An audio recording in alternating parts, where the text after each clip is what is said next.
मध्य प्रदेश की 24 घोषित सीटों पर पार्टी ने युवा, अनुभवी और नए चेहरों के साथ साथ राजनीतिक, जातीय और क्षेत्रीय समीकरणों को बखूबी साधा है। और वहीं राजनीतिक गलियारों में बाकी बची 5 सीटों को होल्ड करने के कारण भी तलाशे जा रहे हैं।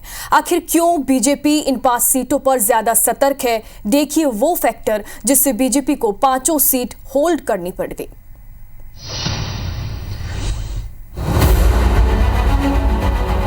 एमपी में बीजेपी ने 29 में से 24 सीटों पर अपने प्रत्याशी मैदान में उतार दिए हैं, लेकिन इंदौर, उज्जैन, छिंदवाड़ा, बालाघाट और धार सीटों को बीजेपी ने होल्ड की हुई है। इन सीटों पर पार्टी अब तक प्रत्याशियों का नाम फाइनल नहीं कर पाई है। इन 5 सीटों को अभी होल्ड करने के पीछे आखिर क्या फैक्टर है, इसको समझना जरूरी है।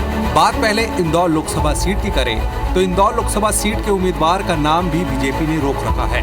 हालांकि पिछला चुनाव यहां पर शंकर लालवानी ने लड़ा था और वो मौजूदा सांसद हैं। वहीं इस बार इस सीट से महिला प्रत्याशी को उतारने की चर्चा तेज है। रेस में दिव्या गुप्ता और मालिनी गौड़ का नाम सबसे आगे है। यहाँ ताई यानी पूर्व लोकसभा अध्यक्ष सुमित्रा महाजन और भाई यानी कैलाश विजयवर्गीय के बीच नाम को लेकर सहमति नहीं बनने की भी बात सामने आ रही है। एक धड़ा मौजूदा सांसद शंकर लालवानी के पक्ष में है तो दूसरा खेमा नए चेहरे के लिए जोर लगा रहा है। बात उज्जैन सीट की करें तो यहाँ से अनिल फिरोजिया भी सांसद हैं। दरअसल उज्जैन की सीट संगठन संघ और सीएम के बीच फंसी नजर आ रही है। वर्तमान में अनिल फिरोजिया सांसद है, लेकिन नए नाम पर भी विचार चल रहा है। तो वहीं पार्टी का एक धड़ा महिला प्रत्याशी को मौका देने की पैरवी कर रहा है। पूर्व सांसद चिंतामणि मालवीय ने दोबारा टिकट पाने के लिए पूरा जोर लगा दिया है। इधर सीएम मोहन यादव राज्यसभा में उमेश नाथ महाराज को राज्यसभा पहुँचा चुके हैं, इसलिए संगठन और संघ अब अपने प्रत्याशी को टिकट दिलाने पर अड़ा है। अब बात छिंदवाड़ा लोकसभा सीट की करें तो भाजपा के लिए छिंदवाड़ा शुरू से ही चुनौती भरा रहा है। यहाँ से कमलनाथ के बेटे नकुलनाथ सांसद हैं। एमपी में ये इकलौती सीट कई दशकों से कांग्रेस का मजबूत गढ़ है।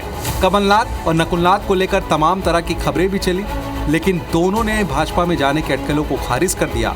बीजेपी में यहाँ से नाथन शाह, गागन कोले और बंटी साहू का नाम चल रहा है। बात बालाघाट सीट की करें तो बालाघाट सीट से मौजूदा सांसद ढाल सिंह बिसेन अपनी बेटी के लिए टिकट मांग रहे हैं। वहीं इस इलाके के पुराने नेता गौरीशंकर बिसेन भी टिकट के लिए दावेदारी कर रहे हैं। इसके चलते बालाघाट के टिकट को फिलहाल रोक दिया गया है। इधर धार लोकसभा क्षेत्र से 2019 का लोकसभा चुनाव छतर सिंह दरबार ने जीता था। वो बीजेपी के पुराने नेता हैं और कई बार इस लोकसभा सीट से सांसद रह चुके हैं। यहाँ भी बीजेपी ने 2024 के लोकसभा चुनाव के लिए उम्मीदवार की घोषणा नहीं की है।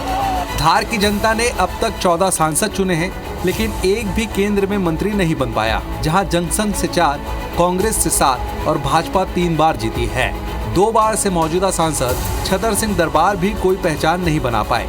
यहाँ कांग्रेस को हराने के लिए बीजेपी को खास चेहरे की तलाश है। विधानसभा चुनाव के रिजल्ट ने भी पार्टी की चिंता यहाँ बढ़ा दी है। धार संसदीय क्षेत्र में आने वाली 8 में से 5 सीटें कांग्रेस ने जीती। लोकसभा चुनाव से तुलना करें तो यहाँ पार्टी वोटों के हिसाब से माइनस में है। अब पार्टी यहाँ ऐसे आदिवासी चेहरे को लाना चाहती है जो विधानसभा चुनाव के वोट के घाटे को पूरा कर सके। रंजना बघेल, जयदीप पटेल और युवा नेता राकेश पटेल का नाम चर्चा में है। अब इन 5 सीटों पर पार्टी क्या निर्णय लेती है, ये तो वक्त ही बताएगा। Election desk, IBC 24।